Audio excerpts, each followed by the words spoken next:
Hello, আসসালামু আলাইকুম আব্বা। আপনার পোলায় এই যে গরুর পানি দিতেছে, এনেন কথা বলেন আব্বা। হ্যালো, সালাম আলাইকুম আব্বা। কেমন আছেন?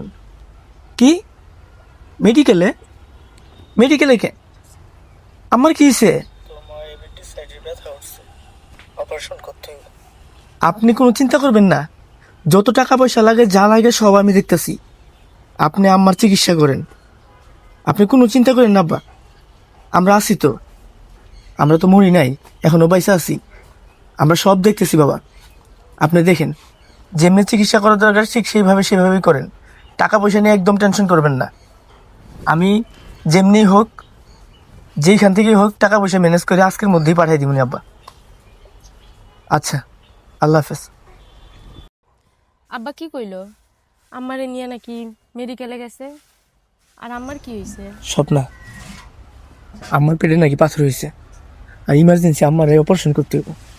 যদি ইমার্জেন্সি অপারেশন না করতে পারি তাহলে মারে আর বাঁচাতে পারব না। এই মুহূর্তে এই সময় টাকা পাইমু কই?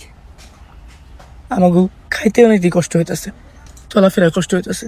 এই ঝড় বৃষ্টির দিনে রাত্রে ঘরের ভিতরে পানি আহে, টিনের ফুটা দিয়ে টিনটা পাল্টাতে পারতাছি না।